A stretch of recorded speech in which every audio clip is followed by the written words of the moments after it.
les élèves et les enseignants. Le cerveau et l'enfant. C'est développé avec d'emblée une aide à l'élève à l'apprentissage. Bonjour Corentin Durand. Bonjour. Vous êtes président de l'Union nationale lycéenne depuis 1 an maintenant. En quelques mots, dites-nous qui vous êtes. Eh bien, effectivement, j'ai commencé mon mandat en avril dernier et je suis donc Corentin Durand, élève d'Hippocagne sur Paris et lycéen syndicaliste. Mais votre bac, vous l'avez passé où? Je l'ai passé en Savoie, à Chambéry. Et dans une terminale Terminale littéraire. Quel est le poids de l'UNL dans la représentation des lycéens? Eh bien, aujourd'hui, l'UNL est la première organisation lycéenne dans les instances de la démocratie lycéenne, c'est-à-dire qu'aujourd'hui, sur les 3 sièges lycéens au CSE, elle est présente sur les 3.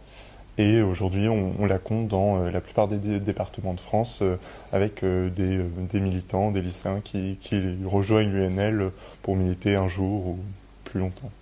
L'UNL s'est manifestée dans l'histoire de l'éducation nationale en apportant son appui, je dirais, à un certain nombre de réformes pédagogiques. Je pense à l'éducation civique, juridique et sociale, je pense au TPE, à la création même des conseils de vie lycéenne. C'est cela, l'UNL, essentiellement? Oui, l'UNL, c'est une force lycéenne qui est ouvertement et sincèrement pédagogiste sur un certain nombre de sujets, notamment celui de voir les choses avec des yeux lycéens, de manière à aller plus loin dans les changements de l'école pour la mettre au goût du jour. Alors il y a eu les TPE pour vendre cette idée pédagogique du projet, mais aujourd'hui on porte encore plein de nouvelles idées, on soutient d'autres réformes pédagogiques en cours. Voilà un peu l'UNL et son histoire. Alors parlons justement de votre intervention au Conseil supérieur de l'éducation, le CSE, où vous siégez. C'était le 12 mars dernier. Il a adopté le projet de socle commun de connaissances, de compétences et de culture pour le collège. Quelle a été la position de l'UNL? Eh bien, pour le collège, l'UNL s'est positionné avec un certain nombre d'autres acteurs du monde de l'éducation, syndicats d'enseignants, syndicats des personnels d'éducation, mais aussi associations, pour donc ce socle commun au collège.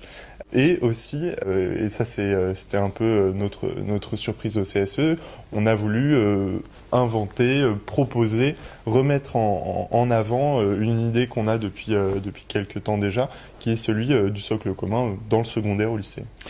Dans ce socle commun, comme d'ailleurs dans la loi de refondation de l'école, apparaît le numérique. Ce socle prévoit que le collège du XXIe siècle devra être en phase avec les usages numériques d'aujourd'hui. On parle de compétences en algorithme, mais on parle de compétences en informatique. C'est cela le numérique, ou est-ce que c'est beaucoup plus que cela selon vous? Bien, je pense que là, quand on parle seulement, disons, d'une vision assez technique du numérique, qu'elle soit sur les algorithmes, la programmation, le code à l'école, je pense qu'on va pas assez loin finalement dans la compréhension de ce que peut apporter le numérique à l'école.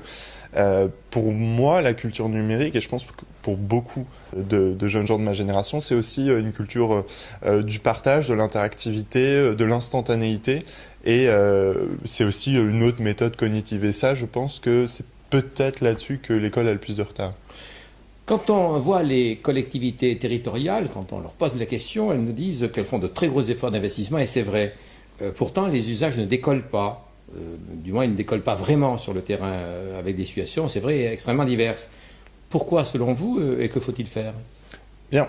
C'est vrai que l'idée en soi apparaît bien, cette année, tel conseil général va offrir des tablettes à tous les collégiens du département.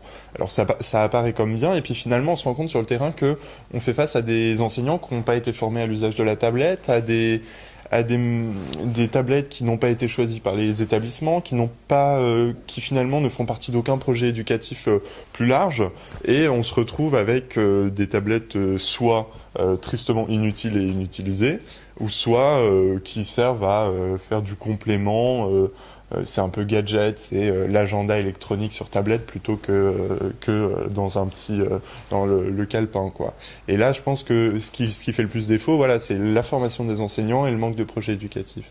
À l'occasion de ce CSE, vous avez proposé précocement, dites-vous, mais avec conviction, là je vous cite, l'instauration d'un socle commun au lycée. Pourquoi ? C'est pas seulement pour recopier les collégiens parce qu'on était jaloux du socle, mais c'est vraiment parce qu'on a la conviction qu'aujourd'hui, dans l'insertion professionnelle, mais aussi dans l'insertion dans le supérieur, il y a un manque au moment du bac pour aller au-delà. Et ce manque, c'est notamment la hiérarchisation des filières, par exemple, qui ne permet pas à tous les lycéens, par exemple un lycéen en bac professionnel, d'aller dans le supérieur parce qu'il lui manque non pas forcément des savoirs, non pas forcément des acquis disciplinaires, mais des compétences. Et ça, c'est quelque chose qui nous paraît très important et crucial pour développer notamment l'accès au supérieur, mais aussi une insertion professionnelle, j'ai envie de dire, qui ouvre le champ des possibles. Le socle commun au lycée, c'est pas tout à fait un clone de celui du collège, c'est plus un socle qui serait transversal aux filières, de compétences et pas nécessairement de discipline ou de savoir, parce que finalement le savoir il est propre à la filière et l'excellence se fait dans une spécialisation quand même des filières, qu'elles soient littéraires ou technologiques, mais je crois que la compétence, ça c'est quelque chose qui ne devrait manquer à personne. Et cette transversalité, on la retrouve de toute façon dans le possible du numérique. Alors qu'en est-il justement aujourd'hui du numérique au lycée ? Eh bien, le numérique au lycée, on peut reprendre un peu ce qu'on vient de se dire. Il y a la double erreur, celle de considérer que la culture numérique, elle est algorithmique ou à propos du code. Ou alors, pire encore, que le numérique, il faut le diaboliser parce que les lycéens peuvent harceler des camarades dessus ou je ne sais quoi. Et sinon, l'autre erreur, c'est une sorte de oui au numérique total, sans projet pédagogique, avec distribution de tablettes. Et dans les deux cas, on est face à un problème parce qu'on n'a pas de projet éducatif. Et ça, c'est important. Et je crois qu'au lycée, il n'y a pas encore de projet éducatif qui, par exemple, mettent en avant les capacités de partage, de collaboration autour de certains projets numériques, mais aussi tout simplement l'idée que aujourd'hui le numérique apporte un savoir instantané dans la classe et que il faut prendre peut-être le temps de voir comment dans la classe on peut faire face à ce savoir qui tombe du ciel, entre guillemets. Personnellement, vous, est-ce que l'école vous a ouvert quelques portes du numérique ? Eh bien, oui et non. Alors, moi, je fais partie, j'imagine, de ce qu'on appelle la génération Y. C'est ça, oui. Je suis né en voyant Internet émerger. Naturellement, j'ai su utiliser très vite un ordinateur et c'est vrai que j'ai jamais eu de retard informatique. En revanche, là où je crois que l'école a pu avoir un rôle à jouer pour moi et devrait avoir un rôle à jouer pour beaucoup d'élèves, c'est que j'ai eu une enseignante au lycée qui nous a permis, par exemple, d'identifier le numérique comme un nouvel outil pour notamment le champ de la littérature, du fait littéraire et de l'expression, tout simplement. Et ça s'est passé comment ?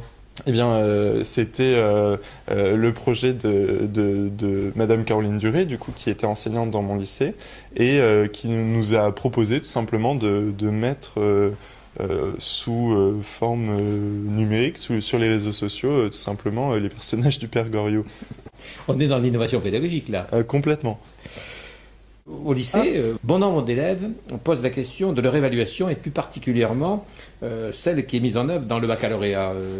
Vous en pensez quoi, vous avez passé le baccalauréat il n'y a pas très longtemps, vous avez donc au moins une idée. Et l'UNL, sur ce problème-là, quelle est sa position ? Eh bien, nous on identifie quand même que le baccalauréat c'est court, c'est 15 jours. 15 jours qui est censé résumer 15 ans de scolarité. Et c'est vrai que c'est court, ça demande beaucoup de bachotage, on est sur des rythmes effrénés pendant 2 semaines, sans qu'on soit sûr que l'intégralité de ce qui a été acquis pendant la scolarité ressort dans ce bac. Alors moi je pense, et l'UNL partage cette position, de se dire qu'aujourd'hui le bac c'est bien, mais c'est pas suffisant pour mettre en avant toutes les capacités des élèves. Et notamment, je pense qu'on peut aller vers une organisation d'un contrôle en cours de formation plus large et j'ai envie de dire qui serait moins une sanction que peut être le bac dans le dernier trimestre. Mais alors, contrôle continu ? Évaluation en cours de formation, Eh bien- je sais pas, les mots cachent un certain nombre de choses. Eh bien, oui. Mais, c'est quoi? Eh bien, moi, je crois à une forme de... alors, je vais juste prendre le mot et pas les principes, mais je crois à une forme de partiel, à un bac en cours de scolarité, avec des épreuves un peu échelonnées pendant tout le lycée. Et là où ça ne serait pas un partiel, c'est que ça serait pas que des épreuves... ça serait pas juste mettre l'épreuve de français encore plus tôt que la première. Ça serait changer l'épreuve de français. Ça serait, par exemple, le TPE, on en parlait tout à l'heure. Plus de TPE, c'est aussi changer l'évaluation du bac. Et ça, c'est des choses qui nous importent. Pourquoi pas plus de projets dans le bac? Pourquoi pas plus de travaux pratiques dans le bac? C'est-à-dire mettre en place une évaluation aussi dans le cours de formation des jeunes pour leur permettre de se situer tout au long de cette formation. Exactement. Par rapport au savoir et au savoir-faire qu'on exige d'eux. Exactement, ça nous permet aller jusqu'à voir l'évolution de l'élève, etc. Et surtout, il y a un principe qui est très important, c'est celui du rattrapage. À quel moment on décide que l'élève n'a pas le droit de se tromper pendant 15 jours? Je crois que là, il y a aussi un problème du bac qu'on identifie et sur lequel il faut travailler aujourd'hui, la possibilité de se rattraper. On a parlé du numérique, on a parlé de l'évaluation. Est-ce que justement le numérique et d'autres formes d'évaluation ne pourraient pas permettre d'apprendre autrement au lycée? Mais bien, je crois que si. Aujourd'hui, on voit quand même que notre système de notation, la façon dont on essaye d'intégrer comme un espèce de corps étranger le numérique dans l'éducation, soulève des problèmes de modèles tout simplement éducatifs et je dirais même parfois cognitifs. On est face à une génération, on le disait, qui a accès à l'information et notamment à ce qu'on appelle le savoir en quelques secondes. Certains nous diront que c'est pas d'une grande qualité ou qu'ils ne savent pas trier. Eh bien voilà, si le problème c'était plus celui de savoir comment on va transmettre le savoir, mais celui de savoir comment on va le recevoir, comment on va l'interpréter, le questionner. Et ça, je crois que ça nous interroge et sur l'évaluation. Aujourd'hui, la note sur 20, ça permet pas de savoir si j'arrive à critiquer effectivement l'information que je reçois, mais le modèle selon lequel l'enseignant horizontalement va donner du savoir, vraiment transmettre le savoir purement et simplement, et nous paraît aussi obsolète dans ce cas-là, puisque finalement l'élève doit avoir un nouveau comportement face au savoir. Accompagner les élèves dans leur apprentissage à côté d'eux, côte à côte, plutôt que face à face? Effectivement.